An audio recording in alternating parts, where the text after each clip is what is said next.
न श्री 105 विजयमती माता जी की, जैन धर्म की, जिनवानी माता की जय। कीर्त्या महत्या भुवि वर्धमानं श्रीवर्धमानं स्तुतिगोचरत्वं निनीशवाश्मो भयमद्य वीरं विशीर्ण दोषाशय पाशबन्धम्।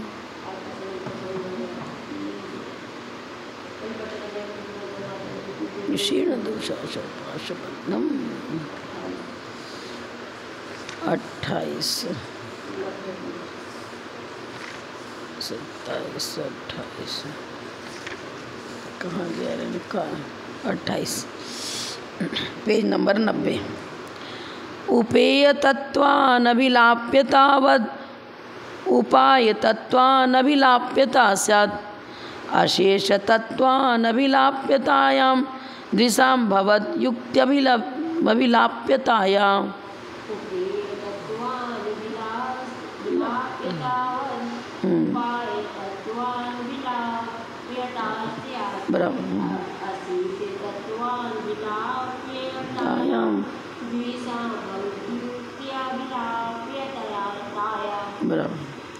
उपेय किसको कहा इन्होंने? जैसे मोक्ष, हमें जो चीज़ हमें प्राप्त करना है, प्राप्त करने योग्य है, मुक्ति प्राप्त करने योग्य है, तो यहाँ मोक्ष को उपेय तत्व में डाल दिया।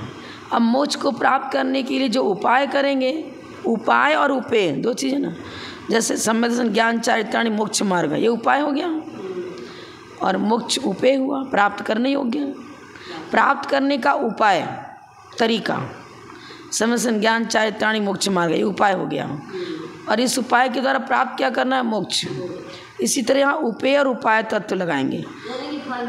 हाँ, उपाय तो हुआ कारण हेतु और साध्य हो गया उपेय। साध्य को कहेंगे ना उपेय, प्राप्त करने योग्य। हाँ, उपेय तत्व माने प्राप्त करने योग्य। अब देखो यहाँ से अर्थ लगाइए आप, पहले नीचे की लाइन का अर्थ लगाइए। युक्ति अभिलाप्यताया, आपकी युक्ति में अभिलाप्यता के, यहाँ भवत शब्द आता है जिनेंद्र भगवान के लिए। जिनेंद्र भगवान की युक्ति, अब युक्ति की परिभाषा अपन पहले कई बार बता चुके हैं। आगमानुसारणी बुद्धि युक्ति मतलब शाद्वाद अनेकांत प्रमाण नय निक्षेप के द्वारा जो वस्तु तत्व का विवेचन करते हैं वह युक्ति संगत है। भवत, आपके सारे वचन युक्ति संगत हैं, मतलब उसमें संशय पर्यन अध्योसाय कोई भी दोष नहीं आता है। भवत युक्ति, युक्ति आगमानुसारणी बुद्धि युक्ति। अभिलाप्य माने कहने योग्य, 6 द्रव्य 7 तत्व 9 पदार्थ जो भी अभिलाप्य माने कहने योग्य है। जिनेंद्र भगवान की वाणी के द्वारा अभिलप्य अर्थात कहने योग्य जो भी विषय है वो सब युक्ति संगत है। अभिलाप्यताया, अभिलाप्य माने वचनात्मक, वचन से प्रतिपादन करने योग्य। अब यहाँ खंडन किसका किया है? जो एकांतवादी हैं और अवाच्य माने अवक्तव्य। हमारे सप्तभंगी न्याय में पहले अस्ति, फिर नास्ति, अस्ति नास्ति, चौथा अवक्तव्य। पर हम सर्वथा अवक्तव्य नहीं मानते हैं। हमारे यहाँ तो अवक्तव्य की व्याख्या ये है कि सभी धर्मों का एक साथ प्रतिपादन नहीं हो सकता है। निश्चय ने और व्यवहार ने, निश्चय ने और व्यवहार ने दोनों के विषयों का एक साथ प्रतिपादन नहीं हो सकता, इसलिए अवक्तव्य है। लेकिन हम मुख्य और गौण करके अर्पिता नर्पित सिद्ध है। अस्थि पक्ष मतलब है, तो द्रव्यार्थिक न से वस्तु अस्थि रूप है और क्रमवर्तिनो पर्याय, तो पर्याय विघटती हैं और उत्पन्न होती हैं, तो इस अपेक्षा से नास्ति। और अस्थि नास्ति द्रव्यार्थिक नय का विषय और पर्यार्थिक नय का विषय, दोनों ही मिलकर के वस्तु का स्वरूप है। अब उन सारे ऑलराउंड सारे विषयों को वचनों के साथ, एक वचन से एक साथ प्रतिपादन नहीं हो सकते। जैन धर्म के अनुसार प्रत्येक वस्तु का स्वरूप हर प्रकार से अनभिलाप्य नहीं है। किसी अपेक्षा से अभिलाप्य भी है और किसी अपेक्षा से अनभिलाप्य भी है।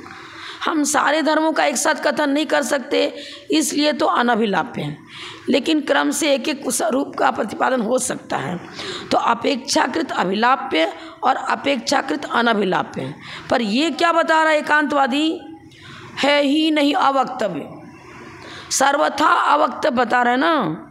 एकांतवादी कहते हैं कि वस्तु का स्वरूप अनभिलाप्य है, अर्थात वचनों से उसको कह ही नहीं सकते हैं।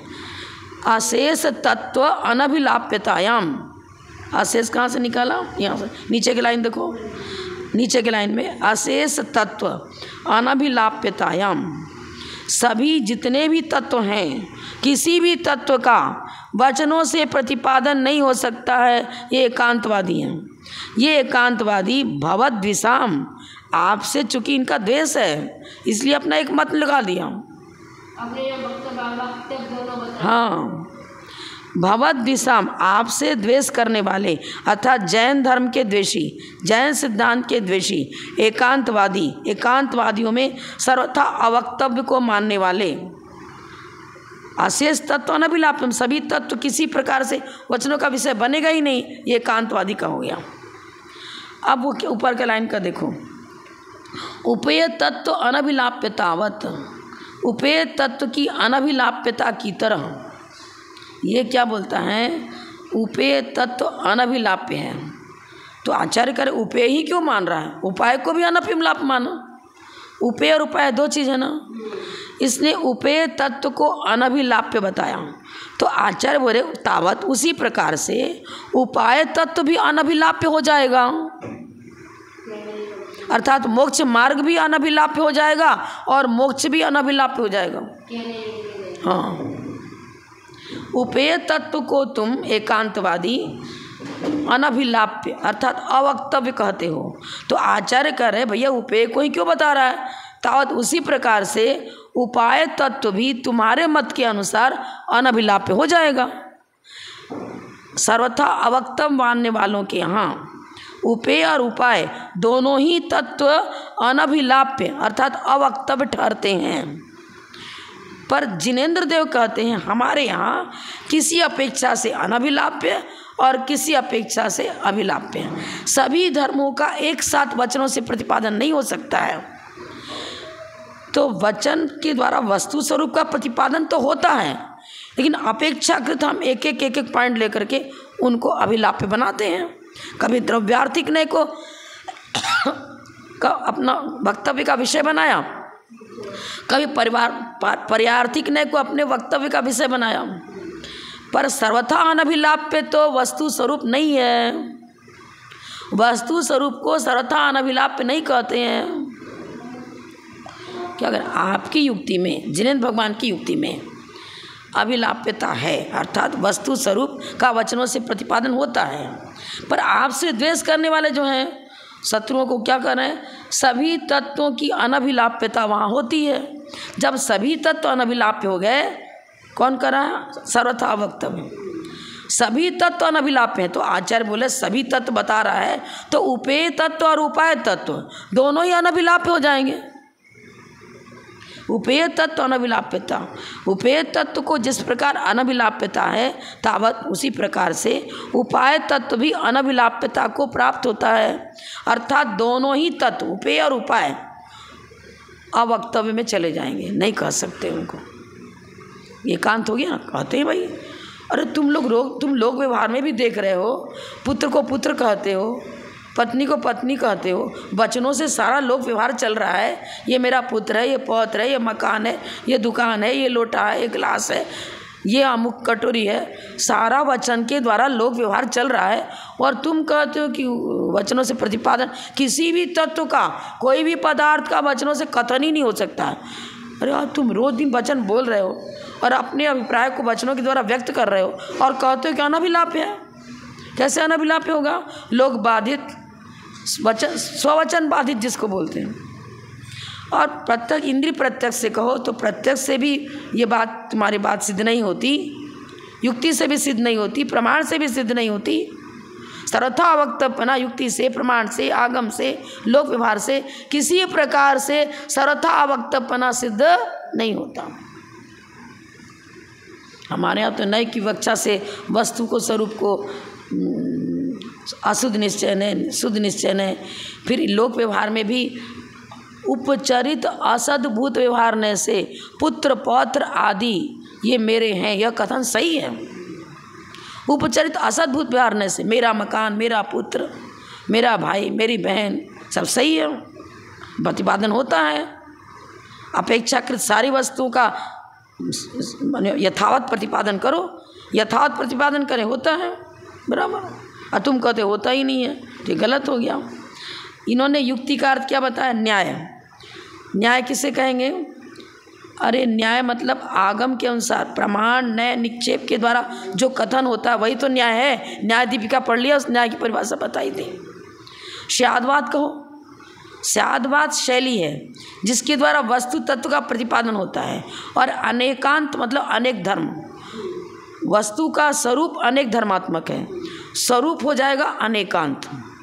प्रत्येक वस्तु अनेक धर्मात्मक है, ये अनेकांत हुआ। और अनेकांत माने अनेक धर्मों का प्रतिपादन किससे होगा? स्याद्वाद विधि से। स्याद्वाद उस शैली का नाम है, उस प्रणाली का नाम है जिसके द्वारा क्रमिक अपेक्षाकृत वस्तु तत्व का प्रतिपादन होता है। अब आप वीर भगवान माने अंतिम तीर्थंकर भगवान महावीर के लिए बता रहे हैं, युक्ति की अभिलाप्यता है। युक्ति मतलब युक्ति आगमानुसारणी बुद्धि, आगम के अनुसार प्रत्येक वस्तु अभिलाप्य बनता है अपनी अपनी योग्यता के अनुसार। जिसको हम विवक्षित बनाते हैं उसके अनुसार से वो कथन होगा। और योग्यता का मतलब किस नए में किस विषय को ग्रहण करने की योग्यता है। शुद्ध निश्चय ने बताएगा कि संसारी जीव ही सिद्धवत, कर्मोपाधि निरपेक्ष शुद्ध द्रव्यार्थिक नय से संसारी जीव ही सिद्धवत, अपने अपने विषय को यथावत योग्यता लिख रहे हैं ना। जिस नय के अंदर जिस विषय को कथन करने की योग्यता है, उसका जो विषय है उसको प्रतिपादन करेगा। तो अवक्तव्य कैसे बन जाएगा? आपकी युक्ति में समस्त तत्व स्वरूप आदि लगा दिया, स्वरूप का कथन करते हैं। और व्यवहार ने से भी उपचार से वस्तु का स्वरूप बताते हैं। तो स्वचतुष्टय की अपेक्षा वस्तु सत है और पर चतुष्टय की अपेक्षा असत, अस्ति नास्ति। अस्ति नास्ति, फिर अस्ति और नास्ति दोनों ही वस्तु के धर्म हैं। पर चतुष्टय भी उसकी अपेक्षा, हम मनुष्य हैं, हम त्रियंच नहीं हैं, नारकी नहीं है, वर्तमान पर्याय की अपेक्षा से मनुष्य ही है, देव नहीं है। तो ये भी तो मेरा स्वरूप हो गया। हम क्या हैं? विपक्षात व्यावृत्ति होना भी वस्तु के स्वरूप का एक अंग बन गया। विपक्षात व्यावृत्ति होगी ना भैया, यह जीव है तो पुद्गल नहीं आ जाएगा ना, दिन है तो रात नहीं आ ही जाएगा। नास्ति के बिना अस्थि नहीं, अस्थि के बिना नास्ति नहीं। No positive without negative, no negative without positive. किसी प्रकार से ले लो, आध्यात्मिक चर्चा करो, लौकिक चर्चा करो, हर जगह ही आएगा। तो स्वचतुष्टय की अपेक्षा से अस्थि और पर चतुष्टय की अपेक्षा से नास्ति। और अस्थि नास्ति दोनों ही धर्म है। सिद्ध भगवान के 8 गुणों में भी 4 अनुजीवी अस्थि रूप और 4 प्रतिजीवी रूप नास्ति रूप, और 8 गुण बताते हैं सिद्धों के। तो अस्थि नास्ति दोनों ही धर्म हो गया ना। वही समस्त वस्तु पर रूप आदि माने पर चतुष्टय की अपेक्षा से कथनचित असत है। इसी प्रकार आपकी युक्ति जो वचन है वो इसी प्रकार से और यथावत है। अस्थि नास्ति दोनों को सिद्ध किया ना आचार्य ने। युक्ति किससे सिद्ध किया भाई? स्व चतुष्टय पर चतुष्टय लगा, सर्वथा कहाँ लगा रहे हैं? सर्वथा नास्ति भी नहीं, सर्वथा अस्थि भी नहीं। और ये जितने मतांतर आए, कोई सर्वथा अस्थि बता रहा है, कोई सर्वथा नास्ति बता रहा है। बौद्ध नास्ति में चल रहा है, सांख्य अस्थि में चल रहा है। कोई नित्यवादी सर्वथा हो गए, कोई सर्वथा अनित्यवादी हो गए। आचार्य ने सबका खंडन कर दिया। उपेय तत्व की तरफ उपाय तत्व में भी कोई विशेषता नहीं है। जैसे उपेय तत्व को हमने अस्थि नास्ति दोनों, फिर अवक्तव्य सप्तभंगी न्याय के द्वारा जैन धर्म में उपेय और उपाय दोनों तत्व को वचनात्मक बताया। बनेगा उपेय और उपाय दोनों तत्व अपेक्षाकृत वचनात्मक बनेंगे। मोक्ष मार्ग में भी हम बताते ना, निश्चय समर्थन क्या, व्यवहार समर्थन क्या, वचनों से उसकी परिभाषा बता रहे हैं ना। स्वरूप ही तो है समय से सम्यक ज्ञान सम्यक चारित्र। हमारे ज्ञानोपयोग की पर्याय हैं तीनों। उपयोग 3 पर्यायों में परिणत होता है, श्रद्धा रूप, ज्ञान रूप, चारित्र रूप। तो ये मोक्ष मार्ग उपाय हो गया और उपाय हुआ मोक्ष। तो उसकी भी चर्चा करिए, द्रव्य मोक्ष, भाव मोक्ष करके नए विवक्षा से, प्रमाण से, युक्ति से सारी चीज़ों की चर्चा है। तो उपेय तत्व हो चाहे उपाय तत्व हो, जैन फिलॉसफी में घटित हो जाता है, अन्य में घटित नहीं होता। भावार्थ में बता रहे यह भी एक एकांतवादी मान्यता है कि समस्त तत्व सर्वथा अवाच्य है। एक माने एकांतवादियों में एक अवक्तव्य मत है उनका, वचनों से कह ही नहीं सकते। हाँ, यानी जिस प्रकार उपेय तत्व मोक्ष सर्वथा अवाच्य है, उसी प्रकार उस मोक्ष की प्राप्ति के उपायभूत कारक एवं ज्ञापक तत्व भी अवक्तव्य माने जाएंगे। कारक माने करने वाला। संसारी जीव ही तप करता है और फिर तपस्या के बल से 8 कर्मों का नाश करके मुक्त जाता है। तो कारक के साथ भी तो वही लगेगा ना, स्यादबाद लगेगा। एकांत में तो ना कारक की व्यवस्था ना ज्ञापक मतलब बताने वाला। तुम्हारे गुरु भी कोई है ना जिन्होंने कि एकांतवाद को प्रतिष्ठित किया, मिथ्यावाद, सर्वथा अवक्तव्य मानने वाला कोई व्यक्ति तो है ना, वो अपना एकांतवादी। तो एकांतवादी अपने तत्व को ज्ञापित करा रहा है, तो कराने वाला ज्ञापक हो गया। ज्ञापक चाहो चाहे कारक हो, एक ही बात है ना। अक प्रत्यय लगे, अणमुल प्रत्यय लगा दिया। अणमुल कृ धातु में अणमुल प्रत्यय लगाने से वो के स्थान पर अक हो जाता है। ज्ञा धातु में अणमुल प्रत्यय लगाया, ज्ञापक बन गया। ये हो गया पूरा। आगे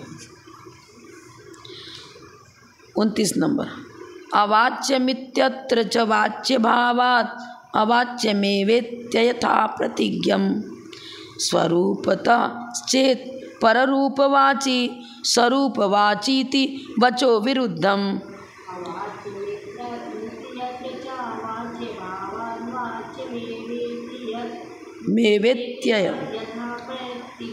मेवेत्य यथा प्रतिज्ञम्।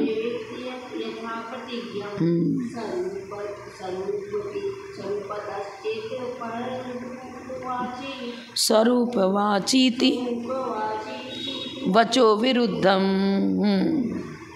अब हमारे आचार्य उसी को कह रहे हैं, तुम अपने मत को किस प्रकार सिद्ध करना चाहते हो, बता तो सही। तुम्हारा जो अवाच्य बता रहे हो वो अवाच्य क्या सर्वथा अवाच्य है क्या? अवाच्य मित्यत्र, यहाँ इस प्रकरण में जो अवक्तव्य का प्रकरण है वहाँ अवाच्यम सर्वथा अवाच्य मानते हो, अथवा स्वरूप से अवाच्य मानते हो, अथवा वस्तु स्वरूप से अवाच्य मानते हो, या पर रूप से अवाच्य मानते हो। पर रूप से वस्तु अवाच्य है कि स्वरूपतः अवाच्य है कि सर्वथा अवाच्य है? प्रश्न किया हमारे आचार्य ने। अवाच्यम इति, इस प्रकरण में आपका जो अवाच्य सिद्धांत है, वाच्य भावात् अवाच्यमेव, अवाच्यमेवे एव लगा दिया ना, सर्वथा अवाच्य है क्या? और तुम अवाच्य लगा रहे हो, और नए समास हो गया ना। कमरे में कलश नहीं है, तो कलश शब्द का उच्चारण हमने किया तो दुनिया में कहीं ना कहीं कलश शब्द तो है, कलश है ना, उसका कथन भी होता है कलश के रूप में। कक्ष में कलश नहीं है, अत्र कलशम नास्ति लिख दिया ना। अब ये नास्ति यहाँ नहीं है, पर आपका अवाच्य शब्द ही वाच्य को सिद्ध कर रहा है, क्योंकि जो चीज़ अस्थि रूप में है ही नहीं उसको वचनों का विषय बनाया ही नहीं जा सकता। दुनिया में सब किसी न आप अवाच्य मान रहे हो, पर लोक व्यवहार में जो बर्तन बेचने वाले, मान लो उदाहरण दे रहे हैं हम, वो सब प्रकार का बर्तन बेच रहे हैं। कलश भी है उनकी दुकान में, गिलास भी है, कटोरी भी है। आप खरीदने वाला है तो कहता कलश दो, तो कलश ही उठा के देगा ना। तो तो लोक व्यवहार में कहो, चाहे अध्यात्म में कहो, चाहे परमार्थ में कहो, सारे ही जितने भी वाच्यभूत पदार्थ हैं वो सर्वथा अवाच्य नहीं बन सकते। कलश नाम की दुनिया में कोई चीज़ ही नहीं है तो उसकी चर्चा भी तुम कहाँ से करोगे? वाच्य है तब उसके पहले अ लगाया। अनपढ़ वो व्यक्ति विशेष है, वो उस विषय का अनपढ़ है, पर दुनिया में कोई भी उस विषय का ज्ञान ना हो ऐसा तो नहीं है। भाई मैं इंग्लिश नहीं जानती हूँ तो इंग्लिश की अपेक्षा हमने अपने को अनपढ़ कहा, पर क्या दुनिया में इंग्लिश भाषा ही नहीं है क्या? इंग्लिश को जानने वाले ही नहीं है क्या? है ना। ये व्यक्ति विशेष किस लगेगा? ऑलराउंड नहीं लगेगा। व्यक्ति विशेष की अपेक्षा लग सकता है। कोई व्यक्ति गूंगा है, बोलने की उसकी योग्यता ही नहीं है, तो कोई चीज़ बोल ही नहीं पा रहा, उच्चारण ही नहीं कर पा रहा है, तो वो व्यक्ति उच्चारण नहीं कर पा रहा है क्योंकि उसके कंठ में रोग है या चोपसम नहीं है, उसके बाद भाषा वर्णा नहीं है, तो नहीं बोल पा रहा है। लेकिन हम सर्वथा अवाच्य कैसे कहेंगे?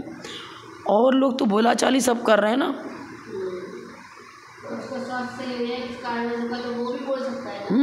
हाँ हो जाएगा। तो सर्वथा अवाच्य मानो तो बिल्कुल गलत हो गया, क्योंकि अवाच्य शब्द में वाच्य शब्द मौजूद है और उस वाच्य शब्द के पहले नए समास करके उसको अवाच्य बनाया। समास तब प्रयोग होगा जब असमस्त हो, असमस्त पद हो, तब समास करते हैं। असमस्त विग्रह नहीं है। अब न अस्ति, न नास्ति कर दिया ना, न अस्ति, न प्लस अस्ति, संधि कर दिया, नास्ति हुआ। इसी तरह से वाच्य में पहले अ लगा दिया, नए समास में न और यहाँ हट जाता है, अ बच जाता है, तो अवाच्य कर दिया।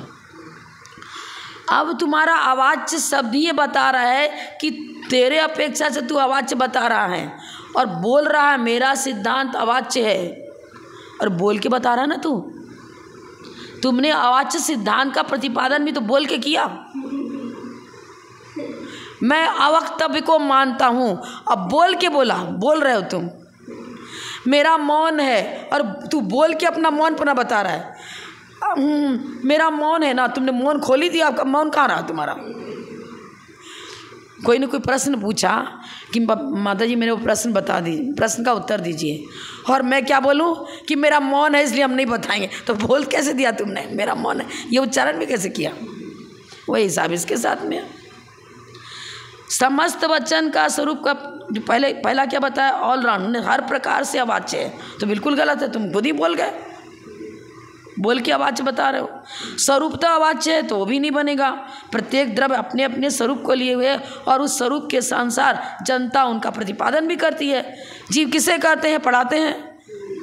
स्वरूप है ना जीव का, ज्ञान दर्शन ज्ञाता दृष्टा, बोलते थे ज्ञाता दृष्टा है, और तू भी किसी ज्ञाता दृष्टा है। तब तो अपने सिद्धांत का प्रतिपादन, अपने अवाच्य रूप सिद्धांत का प्रतिपादन कर रहा है। कहाँ से कर रहा है? बनेगा ही नहीं। यहाँ भावार्थ में भी देख सकते हो, इधर भी देख सकते हो, टीका में भी। पहले हम भावार्थ देख लेते हैं। अवक्तव्य एकांतवादी की मान्यता का खंडन करने के लिए सूत्रकार प्रश्न करते हैं। सूत्रकार माने आचार्य परमेष्ठी, मतलब समद्भद्राचार्य प्रश्न करते हैं, क्या समस्त वस्तु सर्वथा अवाच्य है? समस्त वस्तु और सर्वथा, समस्त वस्तु भी लगा दिया और सर्वथा अवाच्य है क्या? पहला प्रश्न। दूसरा, समस्त वस्तु सर्वथा तो नहीं, स्वरूप की अपेक्षा अवाच्य है क्या? स्वरूपतः सर्वथा, और उसमें स्वरूपतः भी नहीं लगाया था, पररूपतः भी नहीं लगाया था पहले वाले में, यहाँ स्वरूपतः लगा दिया। वह समस्त वस्तु स्वरूप की अपेक्षा सर्वथा अवाच्य है। तीसरा, समस्त वस्तु पररूप की अपेक्षा सर्वथा अवाच्य। सर्वथा अवाच्य तीनों के साथ लगा रहे हैं, पर पहले प्रश्न में समस्त वस्तु, दूसरे प्रश्न में समस्त वस्तु स्वरूप की अपेक्षा, तीसरे प्रश्न में समस्त वस्तु पररूप की अपेक्षा। हमारे यहाँ स्वचतुष्टय की अपेक्षा से आप स्वरूपता प्रश्न कर लो, पर चतुष्टय की अपेक्षा पररूपता प्रश्न कर लो। तो आचार्य ने जैन फिलॉसफी के अनुसार 3 प्रश्न किए उससे। अब तू बता, तेरा सिद्धांत अवक्तव्य किस अपेक्षा से है? इन तीनों मान्यताओं में प्रथम मान्यता तो मिथ्या ही है, तू खुद ही बोल रहा है। मैं अवक्तव्य को मानता हूँ, मेरे सिद्धांत में आवाज, सभी पदार्थ आवाच्य रूप है, तो बोला कहाँ से? वही हिसाब हो गया, मेरा मौन है, अब बोल के कहता है मेरा मौन है, गलत हो गया। द्वितीय पक्ष भी दोषपूर्ण है, क्योंकि समस्त वचन स्वरूप के प्रतिपादक ही होते हैं। सारे वचन, जितने भी वचन हैं, चाहे लोक व्यवहार का हो, चाहे आध्यात्मिक हो, चाहे पारमार्थिक हो, वो किसी न किसी स्वरूप को बताते हैं। हमने कहा ये गिलास है, तो हम व्यंजन आकार की अपेक्षा, हाँ, आकार संस्थान की अपेक्षा से गिलास रूप जो लंबा जैसा आकार होता है, उसी आकार को देख करके हमने कहा कि ये स्वरूपतः गिलास ही है, क्योंकि गिलास का स्वरूप इसी रूप में होता है। कलश हम मंगाए कलश और ला करके गिलास दे, अरे इसको गिलास कहते हैं क्या? इसको तो कलश इसको कहते, गिलास इसको कहते, इतना भी नहीं जानता क्या तू? बोलेंगे ना उसके। तो व्यंजन पर्याय की अपेक्षा से जो लोक में पौद्गलिक पदार्थ देखे जा रहे हैं, टेबल को टेबल कहते हैं, पुस्तक को पुष्पक कहते हैं, जितने भी आइटम हम अपने लोक व्यवहार में पौद्गलिक यूज कर रहे हैं, वस्त्र है, आभरण है, मकान है, दुकान है, उसको उसी रूप में प्रयोग में ला रहे हैं ना। जितने भी वचन हैं, प्रत्येक वचन चाहे उपचरितने वाला हो, चाहे अनुपचरितने वाला हो, चाहे निश्चयने वाला हो, चाहे व्यवहारने वाला हो, बोल तो रहे ना। कर्मोपाधि निरपेक्ष शुद्ध द्रव्यार्थिक नय से संसारी जीव भी सिद्धवत है, स्वरूप ही तो बता रहे हैं। और कर्मोपाधि सापेक्ष नय से 4 बता दिए, नारकी भी है, मनुष्य भी है, तिर्यंच भी है, देव भी है। लो, स्वरूप भी अपेक्षाकृत, स्वरूप की चर्चा भी अपेक्षाकृत होगी। शुद्ध निश्चय से वस्तु का स्वरूप क्या, अशुद्ध निश्चय से वस्तु का स्वरूप क्या, अनुपचरित व्यवहार से वस्तु का स्वरूप क्या, उपचरित व्यवहार से वस्तु का स्वरूप क्या। ले, और तुम कह रहे कि स्वरूप से अवाच्य कहाँ से बनेगा?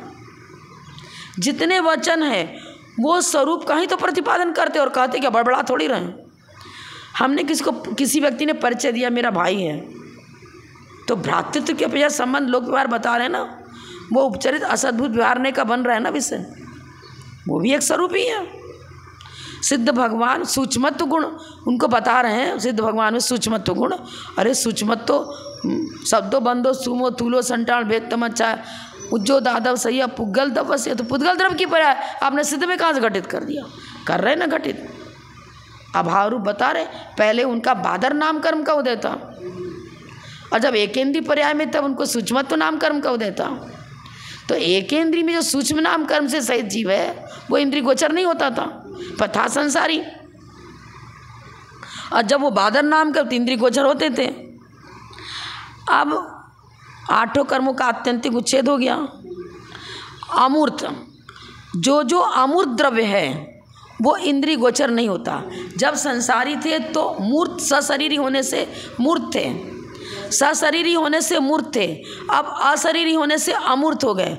और जो अमूर्त है वो इंद्रिय गोचर होता नहीं है। तो सिद्ध भगवान पहले मूर्त थे संसार अवस्था में, अब अमूर्त हो गए तो इंद्रिय गोचर नहीं होते हैं। तो इंद्रिय गोचर नहीं होते इस अपेक्षा से सूक्ष्मत्व। 3 लकीर खींची, एक बड़ी, एक उससे छोटी, एक उससे भी छोटी। अब तीनों को बिल्कुल अलग अलग विवक्षा देंगे तो किसी को ना बड़ी कहेंगे ना किसी को छोटी कहेंगे, कुछ भी नहीं कह सकेंगे। सापेक्ष दृष्टि से सूक्ष्मत्व है, भूतपूर्व प्रज्ञापन नहीं की अपेक्षा से। पहले बादर नाम कर्म का था, इंद्रिय गोचर होते थे मनुष्य पर्याय में जब थे, अनंत अवस्था में थे तब। अब सिद्ध अवस्था में वो इंद्रिय गोचर नहीं होते हैं। किसी लकीर को बड़ी, इसको बड़ी लकीर कहा, सही है, नीचे वाली लकीर की अपेक्षा वो बड़ी है, और छोटी बार है तो उसकी अपेक्षा वो छोटी है। कथन तो कथन, यथार्थ कथन करो।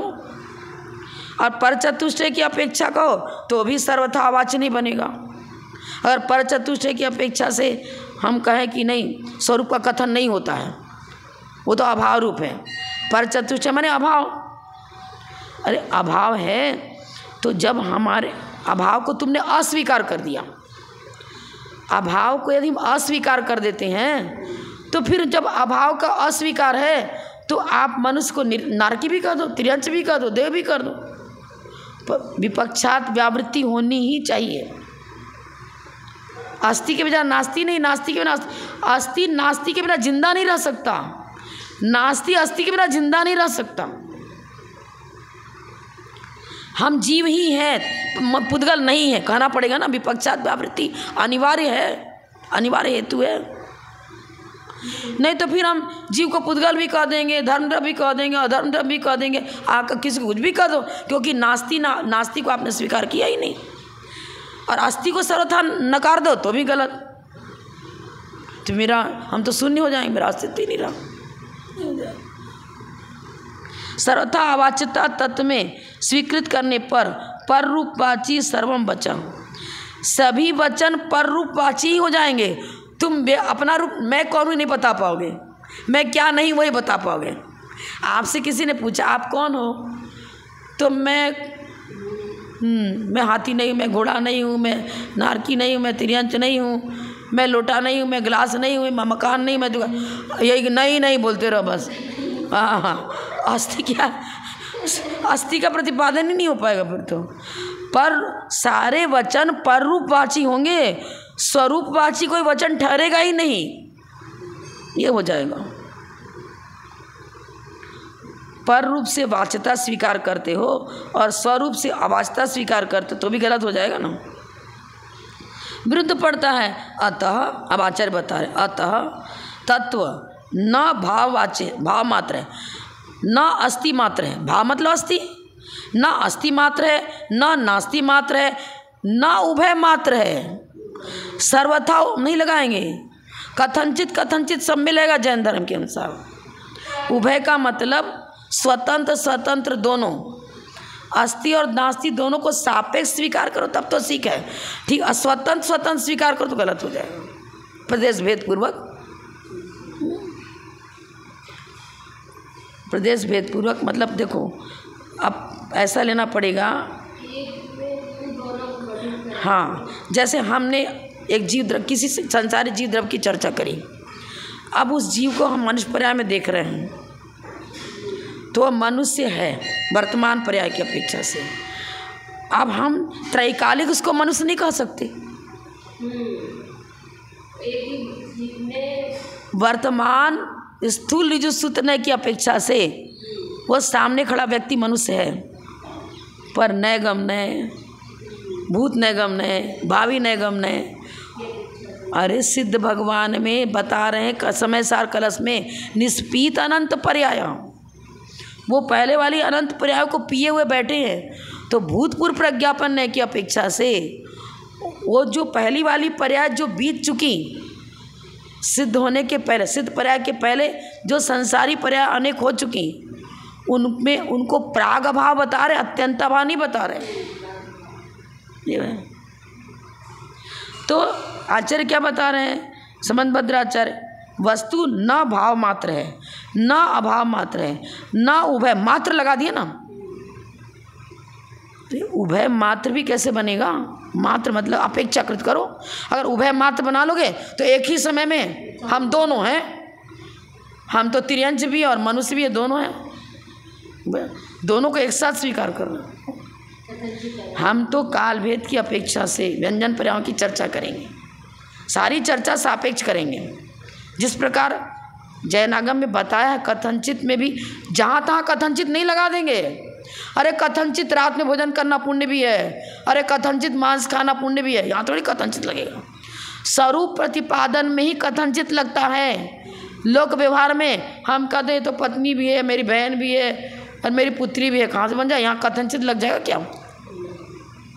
मार पड़ेगी, कह दोगे ऐसा तो? किसी ने बहन को पत्नी कह दिया, मार पड़ेगी। सब जगह थोड़ी कथनचित लग जाएगा। वस्तु स्वरूप के प्रतिपादन में सापेक्ष कथन जब नय के द्वारा करते हैं, नय के द्वारा वस्तु के स्वरूप का प्रतिपादन करते हैं, तब वहाँ स्वरूप प्रतिपादन के समय कथनचित लगता है। मतलब स्याद अस्ति, स्याद माने कथनचित, स्याद अस्ति, स्याद नास्ति, और स्याद अस्ति नास्ति हमने स्याद लगाया और ये स्याद नहीं लगा रहा है, उभय मात्र बोल रहा है।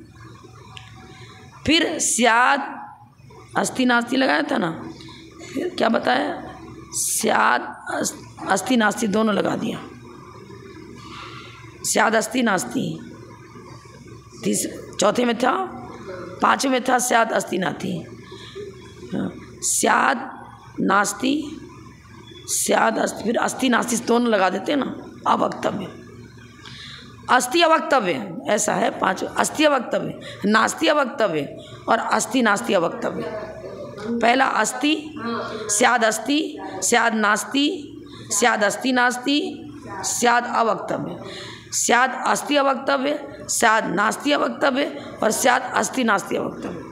हम स्याद साथ लगा रहे हैं, ये मात्र लगा रहा है, मैंने एकांत अनुभय। अनुभय मतलब स्याद अस्ति नास्ति अवक्तव्य। स्याद अस्ति नास्ति अवक्तव्य हमारे में आएगा और ये अनुभय वाच्य बोल रहा है, अनुभय अवाच्य बोल रहा है। गलत हो गया ना।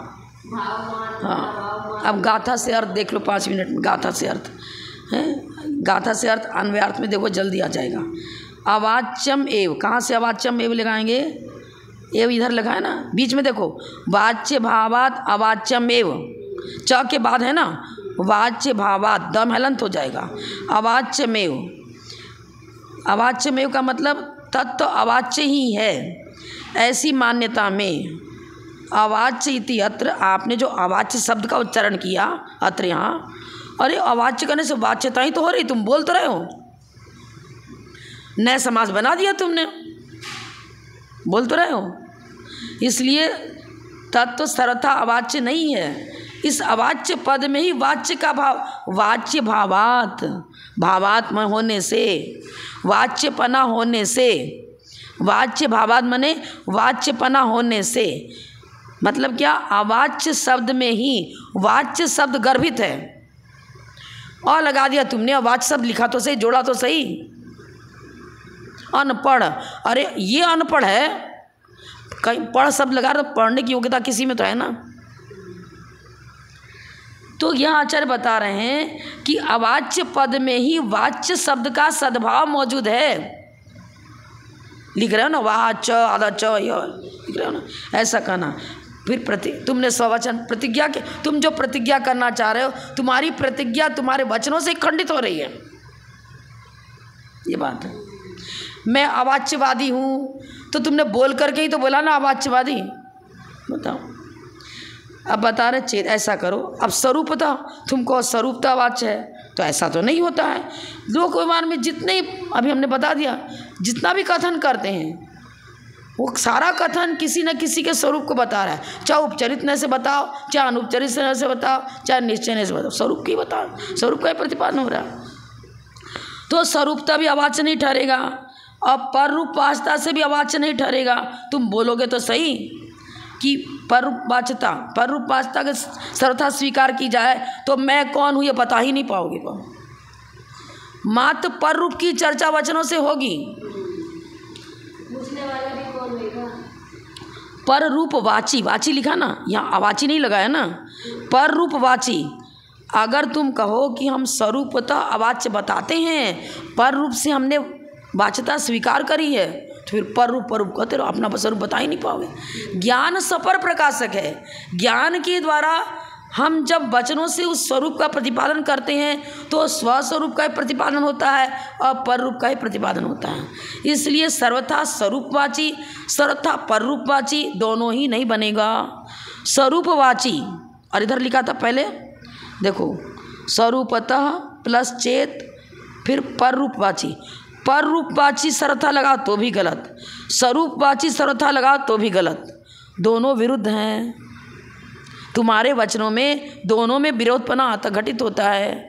पररूपवाची सर्वथा मान लो तो अपना स्वरूप मैं कौन हूँ नहीं बता पाओगे, और कहो कि नहीं सर्वथा स्वरूपवाची है तो फिर पर का कथन नहीं कर पाओगे, किसी का परिचय तुम नहीं दे पाओगे कि ये मेरी पत्नी है, मेरा भाई है, मत कुछ नहीं बोल पाओगे। तो हाँ, अभी इस तरह से पूरा हो गया, बस 2 ही